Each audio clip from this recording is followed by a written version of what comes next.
Welcome to the Creative Playing Podcast Network. Join us as we share our favorite RPGs, one-shot games, tabletop games, reviews of items, and convention panels, and other exciting things that we run into from time to time. Sit back and enjoy the show. Hi, this is Kellie, aka Trixie from Ragnarok and Roll, a Scion to Ragnarok story, and Tilda Wimblewick from D&D Journey of the 5th Edition.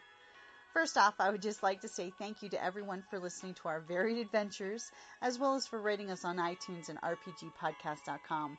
If you haven't rated us yet, we would greatly appreciate it if you could. And if you're looking for more ways to support our efforts, we are now on Patreon, a great site where you can help us continue making more podcasts, as well as some special surprises for our patrons. If you can, please look us up at www.patreon.com/cppn. Every little bit helps. And again, thank you for listening. Hey guys, Jim here with Creative Playing Podcast Network. I have a few of my friends joining me for RPGaDAY2020. August the 14th, the word of the day is banner. So say hi, guys. Hi, guys. Hi! So since we forgot to do introductions yesterday, please introduce yourself. Kellie. Tell us something about yourself, Kellie. It's, I'm tired. I made 3 masks today, all with D&D fabric. Yes. Awesome. Also, Kellie is a tremendous costumer and cosplayer. She will not tell you guys all about that herself, but I'll tell you. And she is relegated to making masks and soon to be making dice trays again because she has no space. Yay! This is the workshop of doom. I am the workshop of doom, Mrs. You, Kellie. I'm Jocelynne, and I am a performer and cosplayer, and I also host special events in normal years at conventions with my partner in crime. Most people know me professionally as Madame Askew. Of course, all of that is on hold during the pandemic, so I am teaching sewing classes virtually and making a lot of masks, like literally every person you know who sews. Pretty much, yeah. We all are. Yeah. Okay, I'm Evie. I am actually professionally a character costumer, and that's what I do for a living, and I sew tool bags in the evening for an awesome tool bag company. And I like to play games with my friends because it keeps me in touch with them, even though we are far, far, far apart. Yes. Yay. Yes. So, yeah, that's us. Yay for us. Yay! Because I Yeah. love you guys. That's Go all I'm going to team. say is I love you guys. Oh, yeah. Mwah. Too. Mwah.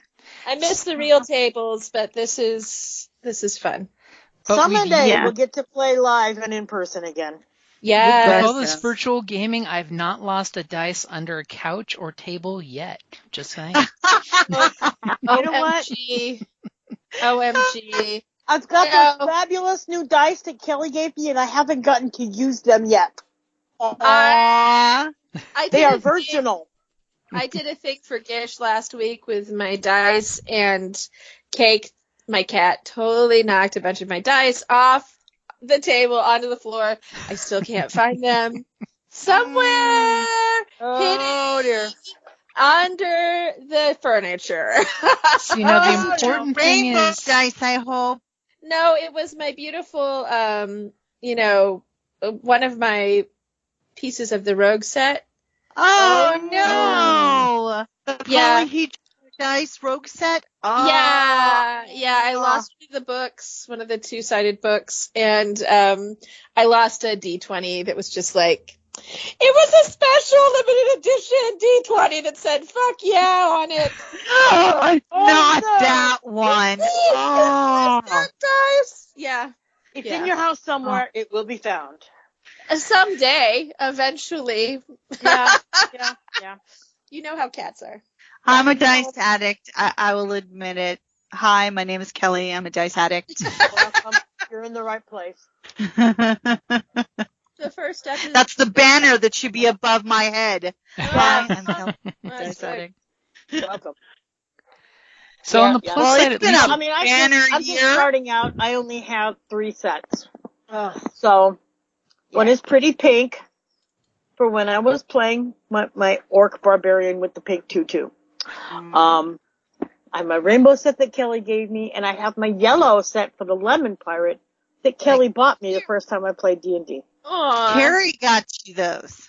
Carrie got those. Yeah. Yes. Oh, And the rainbow ones I got you for your birthday last year. Yes. Yes. Birthday dice. Because I want to make you something for your birthday this year. Woohoo! I have special fabric for it. Plants are afoot. Special fabric. But no, I agree, Kellie. It has been a banner year this year as we're discussing banner. I don't think anyone, I mean, obviously there are some people who appear to be delusional who think this year is fine. But I think for most of us, this year is anything but fine. It's been really difficult for lots of us. It's been fraught with hardship. And so, it's a banner year. It's been a banner year. This is true. Well said, Kellie. Yep.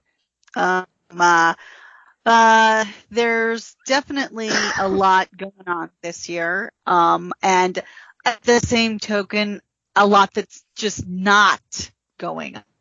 Yeah. So, we need, banner. This is a hard one. I'm sorry. This is a hard one to do. Just from an RPG point of view, but I would say, it's a banner year.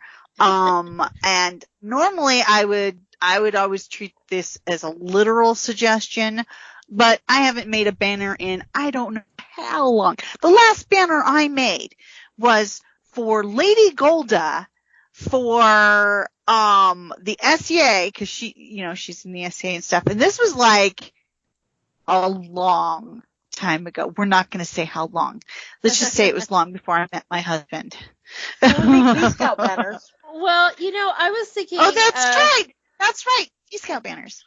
Well, we've done the T Scout banners, but no, what I was thinking of was the Warlords from 4th edition D&D had banners that they could plant, and they had some bonuses that I hope I'm not imagining this, but this is something I remember for 4th edition is warlords with their banners that would allow them to do stuff, and they could plant that banner and be if you're by this banner, you will get this bonus to your stats or this ability or whatever. It's been years since I played 4th edition, but that is one of the things I remember as being a really cool mechanic that Warlords had. They were a great class. They were a super good class. I liked them.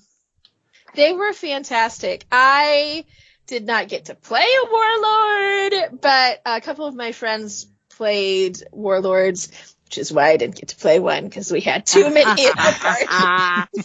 You had too many Warlords, not enough followers. Yeah, no, I was a cheeky rogue instead, but it was really cool to see the way they could use that ability tactically and strategically in our campaigns.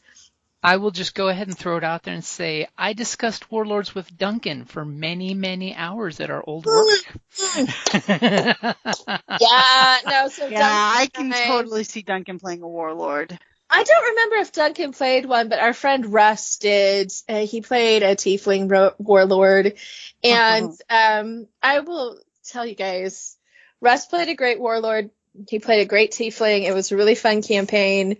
I am one of those nerds. That was when Tieflings had prehensile tails. Right. And I was one of those. You mean that was an option for our game, that I could have a prehensile tail and I never knew? No, that's 4th edition. They don't have prehensile tails anymore. So I'm one of those people who actually liked 4th edition, which I know is a rarity, but I really enjoyed it. And in that game, my rogue, I decided her backstory was that she'd grown up with this tiefling in the same town and thought of him as her brother. She was a halfling. He was a tiefling. He was grumpy. She was full of sunshine. He was serious. She was definitely not. And my personal banner for this character, if you will, was pink ribbons. And so for the entire campaign, I was always trying to tie pink ribbons to the warlord's tail. Or to other party members. And it had no game value in terms of, like, it didn't make our fighting better. It didn't, make our dice rolls better. It didn't have any strategic value. It made our lives better. But it was aesthetically pleasing to you. It was all about the role play. And I think that for me, you can make your own banner. You can make your own, like, dressing and paraphernalia and your own, sort of flavor to bring your character to life. You are not trapped with only using things that have stats and strategic value. If your game master will let you, you can bring this stuff and to the game, and it will make the game more fun. I think, I don't know, maybe my friends who were gaming with me were like, Jesus Christ. No, I think that stop you're it? right. Because why else would they have a trinket tablet table in the book? Right, it's fun. It's fun. You know, Yeah. the thing is, okay, I beat a dire wolf to death with my pretty pink purse, okay? You did. You did. It was full of a dumbbell. Well, that's irrelevant. It was pretty pink and had lace on it. Oh my god. Because I had to feel my feminine side. Yes, you did. You were a half orc, right? I was a half orc bearded lady. Yep. Strong woman in the Strong lady. Because that was the circus game. in my pink tutu. Yes. And my dumbbells were in my little pink bag. Circus Chimera. Yes. Chimera. That was fun. That was a fun game. I played the Mademoiselle, what was it? Dangereuse. Dangereuse. I can't even remember my character, but I was like, definitely. You were the bard. I was You were the ringmaster. Bard. Yeah. No, I just remember I was seducing everyone I could. That's my girl. That's my girl. That's my girl. If I could leave a string of pining women behind me at every town, that was what I was trying to do. What do you mean? You did. Also, I was looking to take down the aristocracy in a big way. Break hearts, destroy the aristocracy. I had goals. Represent, baby. Represent. I don't know where that's different and how that was role playing, because that's really what you try to do in real life. I mean, that's accurate. I was not really. Just make a banner, put it on the front of your house. Or take down the aristocracy. Actually, that character was me. I know. That's why I love that character so much. It was so beautiful. Thank you. Yeah. It was a joyous thing. You're right. I need a banner that's like, break hearts, take down the aristocracy in front of my house with like a loop on it. And lots of rainbow flags and Black Lives Matter signs. Oh my gosh. Yes, please. Yes, please. And Antifa as fuck. Oh my god. Yes. I should. Yeah. No, absolutely. You'll have so many banners on the front of your house that, you won't even see the house. Right. All the gamers will know. My banners will bring all the gamers to the yard. They'll be like, right, that house right there with all the banners. That's our people. Nice. Yeah. That's our people right there. Yeah. That's the waving our freak flag right there. So the other freaks can find us. All of them. All the freak flags. All the freak flags. Yes. It's amazing to me how many freak flags I see up and down the streets in Burbank. Oh, girl, no. In Burbank? Apartment buildings. apartment buildings have huge signs. Rainbow signs. It's like, yes, queer lives matter, black lives matter. That's awesome. We believe in this, we believe in this. I mean, the rainbow one that has a different statement on each line. Oh, that's great. Aw. No, I would have expected that. I would have expected that from Southern California. It's more shocking to me. That way, yeah. Yeah, it's more shocking when that doesn't happen. So yeah. There are bigots out there. Oh yeah, no, I mean this is definitely a tangent to the conversation, but I have a friend who works in cybersecurity, and he's commented that the rise of hate groups in the sort of Los Angeles area is shocking in the last few years. So there are hate groups. Yeah. Out in Palmdale, Lancaster, there's a serious problem with it. It's like if more of this shit keeps happening, if stuff starts happening to communities, I'm going to go down the 4 blocks away and I will stand guard in front of the Jewish temple. I mean, I'll be part of the thin yellow line. I don't care. Evie, you are magic, and also like, not to be that girl, but if the lesbians come out, if our butch stud daddy lesbians come out to stand the yellow line in front of any organization, I feel real good about it. So. I'll just let you know, because the opportunity for finding somebody to date will be good. Yeah. You could combine it as a mixer on top of it. Yeah. Bring your beers and your masks, and we'll all hang out in front of. I'll find the nearest Jewish temple, Muslim community. I'll stand guard. Yeah. The banner could read "Fight the establishment." Not gonna happen in my community. Not. The banner could read something like, "Fight the establishment and find a friend." Find a friend. The fight the establishment, find a friend mixer protest. Oh my God. Find a friend. Black Lives Matter. Antifa mixer. Antifa mixer. / find a friend for the pandemic. Yeah. Oh my gosh. Yeah. Hey, talk to me. I've been tested. Yeah. Black Lives Matter. Not in my community. Antifa. Looking for a date for Saturday. I mean, all these different signs. Me too. Yes. Yeah. No. Are we gonna of all the things? We're gonna move to the mask code instead of the handkerchief code. Oh, totally. Yes, but see, masks are now a banner in their own right. Masks This is are true. a banner, Yes, they are. We make statements on them all the time now. Heck yeah, absolutely. Well, you have to wear them. Yep. Everybody sees them. And it's like having your statement we make on your them mask, individual. We make them. They can't tell you to take it off. Mm-hmm. Yeah. So they can say Black Lives Matter. They can't say you have to take that off. I mean, they can say what they want. It's not going to happen. No, I'm required to wear this in public. Mm-hmm. Yeah. This is my mask. So it's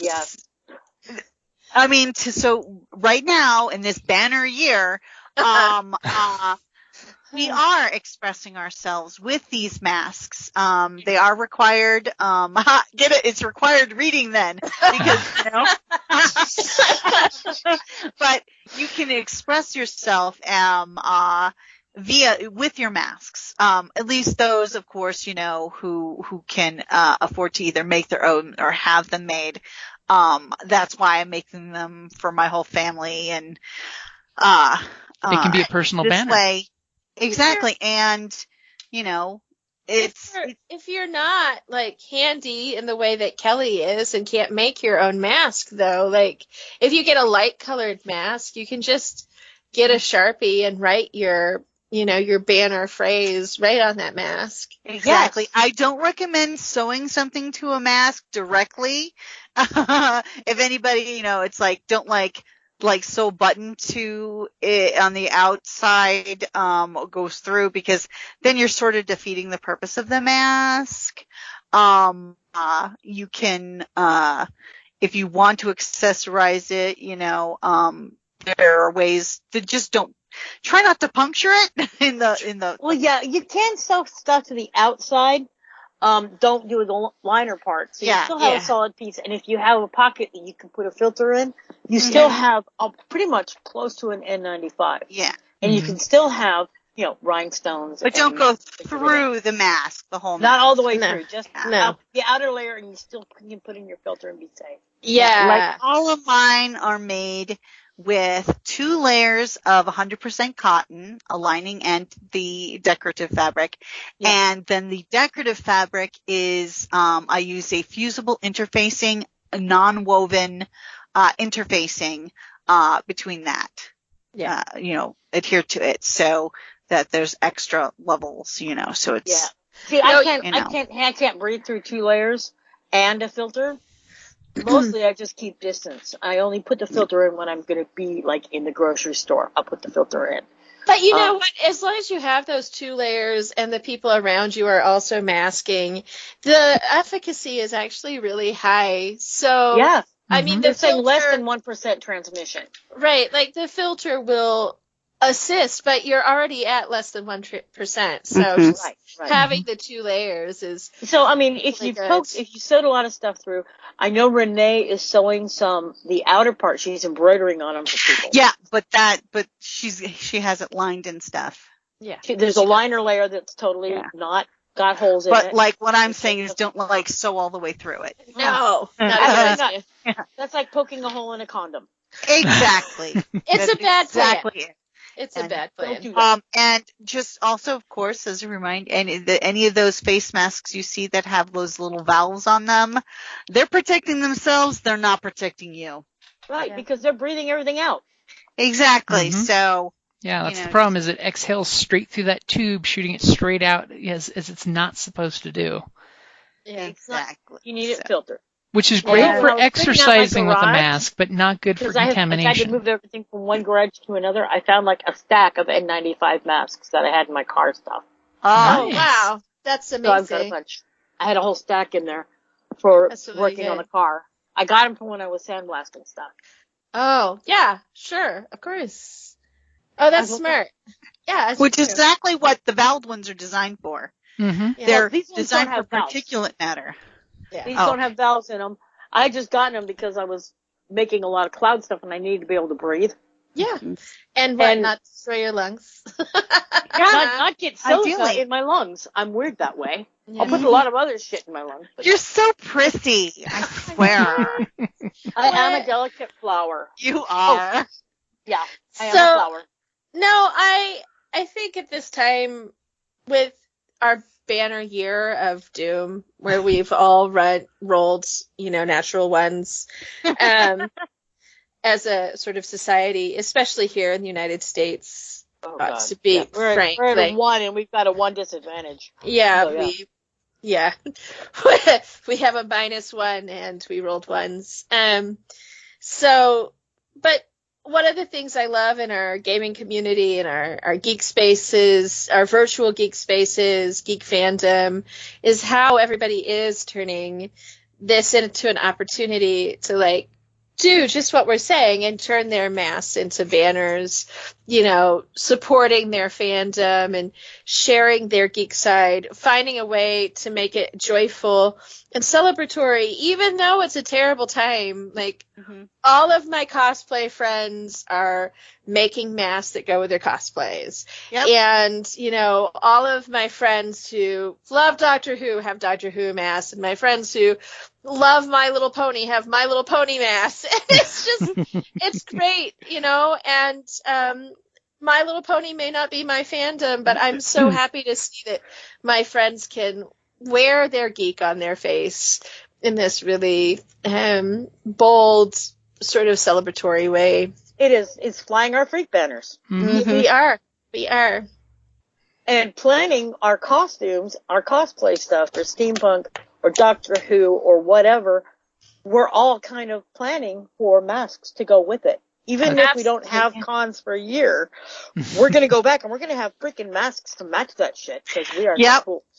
I don't think we're going to go back to a time when people do not think about wearing masks. I think that ship has sailed, and so it will become increasingly common for people, even outside of the pandemic, whenever that magic time may come to pass, that we're still like, well, it's flu season, put your mask on, or I'm sick, I'm going to wear my mask. Or you see pictures of people in China for years have been wearing masks. Yep. If they feel slightly ill, they put on a mask out of courtesy. All across Exactly. Asia, Korea, South Korea, Japan, China, Southeast Asia, all over, Asia, Southeast Asia, people have a culture of wearing masks. When they're not feeling well, or when they eat something that they don't want people to smell, or whenever they just want like a little privacy or whatever. It's not a big deal. Mm-hmm. You wear the mask. It's like you put it on. And honestly, most of the time, most of these people who are wearing them out of courtesy to everybody else. Yes. And as soon as America gets on that bandwagon, I think we'll see a drop in new cases. Mm-hmm. Yeah. I was reading about a study that they realized that they're thinking a large part of the new coronavirus cases have been transmitted through small family gatherings. Yeah. I can definitely see that. It's like, because people go, oh, it's my family, I don't have to wear a mask. Blah, blah, blah. Yeah, you know what? Your whole family just got sick, bitch. Yeah. You know? Unless you live with your family, you're not already, exposed to what they have. Right?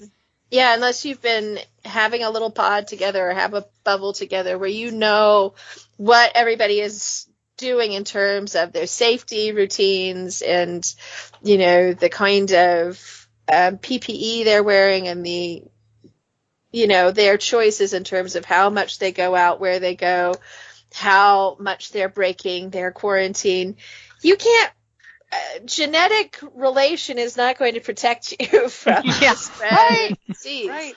Well, I got to tell you, Brandy goes out for a walk pretty much every day. She always takes her mask, even though 90% of the time you're well over 6 feet away from anyone. Yeah. But walking down the sidewalk, somebody comes up, and I've seen this happen again, and I do it too.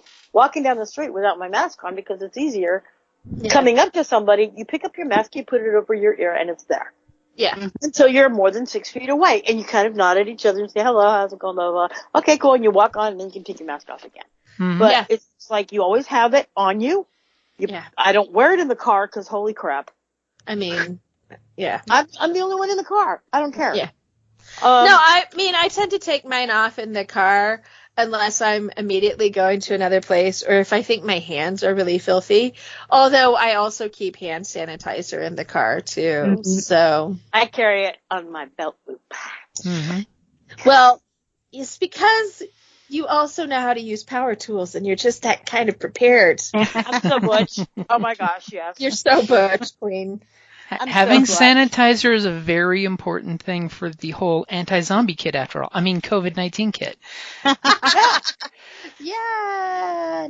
We keep a bottle in the car.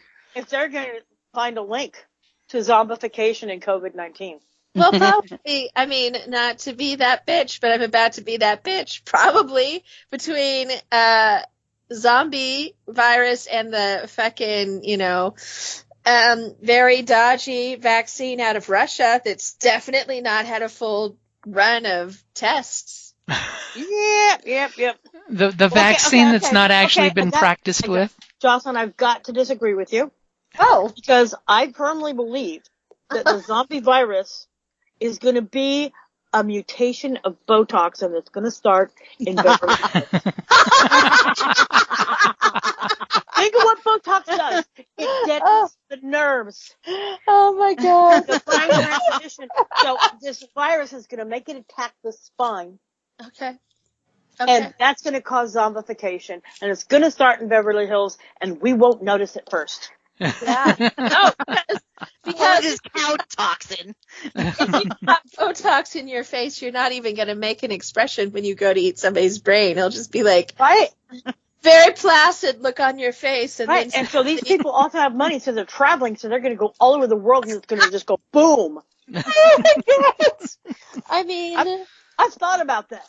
You make a compelling case. I've actually, we have at my work, we have a safety guy that comes in every couple months and does a safety thing. And I pulled him aside. I said, I have an issue. Because you have like earthquake preparedness, fire preparedness. When are we going to talk about zombie apocalypse? Actually, Because I think we need to. He goes, oh, that's a whole week-long project. I go, yeah, you need to get on that shit. they actually, years ago, the government put out The a CDC. whole the survival thing for surviving the zombie apocalypse. And because they were using it as an analogy to be prepared for any natural disaster, so they put out all these recommendations and stuff, but they were using zombie apocalypse as and I thought that was a brilliant idea because a lot of people started paying attention to it. Right. Yeah. Read it. Because, Mhm. oh my God, viral too. Cool. Yeah, even the Pentagon shared it when the CDC posted it because it was their big push for the next hurricane season was coming. So they basically decided we need to get people's attention because obviously too many people are not taking these things seriously and they're getting worse and worse lately. They're not looking at them. They're not seeing the banner ads. Like I bring it back around. Good pull around. I like that. Yeah. There you go. Oh my God. So Yeah, I know flat out. I've got plans. We've got family plan in place for what we're gonna do when the zombie apocalypse hits. Well, I guess my plan these days is to pack as much as I can into the car with me and the cats, and then go to Glen. So That's a long we do trip, need to go girl. north. We do need to go north because honestly, think about all the zombie movies. It's all in warm places. Mm-hmm. The zombies If they don't freeze generate solid, they heat, can't so freeze they will down. freeze solid. Well, and also, we don't have enough water here in the desert. If our utility services go under because the zombies have eaten all the people who work at the water plant, we're gonna run out of water to drink. So might as well just leave. The Southwest Jim has returns solar to the power desert. as well. The family plan is we meet up at Kathy's place in Utah, and we head up north to Idaho and Canada. Because the colder it gets, the less likely you're going to be killed by zombies. Well, don't go to the south because it stays warm. Yeah. No. Also, you've Just got be the mighty desert careful. or you've got swamp. Be careful Unless during the of course first you're thaw of talking about each fire. year. That's a whole ball of wax. The hidden zombies that defrost. Defrosted zombies. Once they're frozen, you can just hit them once and they shatter. Yeah, or decapitate them while they're frozen. They can't be chasing you.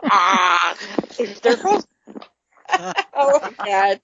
Or the worst thing is you're walking through knee-deep snow and all of a sudden you feel mostly frozen fingers start grabbing at your legs. No, Jim. No. No. First of all, Not a pleasant image. I don't walk through snow. That's absurd. That's absurd. That's how people die of cold. Yeah, That cold, stay in the house. Come on, we're not idiots. Oh, what? Not walking through snow. I'm okay with it. But, So- see, if it's mostly frozen fingers, you can kick them good and hard. Yeah, there you They're go. going to be slow. Yeah, they're going to be slow. Slow. So since we They are are. talking about zombies... It's important to remember, go somewhere where the zombies are going to be really slow. Mm-hmm. Well, I'm just taking a page out of Octavia Butler's book and going to the Pacific Northwest, where I will rescue my partner in all things silly, Glenn, and we'll start our own queer commune, and that's what we're going to do. Yes. You're welcome to join us. There will be beverages. It will be fabulous. Ooh, maybe I'm going to go to the Pacific Northwest because the beverages. Because I'm all about the beverages. As long as I can have a garden, I'll be fine. Oh, girl, you're in charge of the garden. I will grow the garden for our food. Yeah, I'll make Hey, bread, I've seen but the garden that Yogi's works on. It looks fantastic. That So garden, good. that's the garden I helped build. Yeah. So She always has the great produce. Yeah. And it's always good to have a garden to produce food to put into the still to produce additional alcohol for future beverages. Yes. Totally. Yes. Yeah. And the next door neighbor at that house, they go hunting a lot. Oh, So we've agreed with them that at the zombie apocalypse, they're going to provide us with meat and we'll provide them with produce. There you go. Good. And the lady is an RN. You got the great start of a great commune right there. Right there. Right. Yeah. It's like, we talked about this. Zombie apocalypse, we're circling the wagons right here. That's awesome. It's like, goes absolutely. Yeah, they like weld and solder and they're mechanics and machining and stuff. And she's a nurse. And yeah, so Girl, we you've got it plan. all down. We Totally got the plan. planned. That's awesome. Family plan for zombie apocalypse. So since we have gone from the topic of banners to the topic of zombies, I got to point out this is a good segue to say we should probably wrap up RPG a Day and jump into the game because there are zombies in the game. What? Oh, let's kick some zombie ass. Let's do it. All right, so for I RPG a don't Day, negotiating with the zombies. for RPG a Day 2020 banner, that's a really good place to wrap it up there. Right on. Woohoo! Thank you for listening to the Creative Play and Podcast Network. And feel free to enjoy our other shows, such as D&D Journey of the 5th Edition and Scion Ragnarok and Roll, a Scion hero to Ragnarok story. Thank you for listening.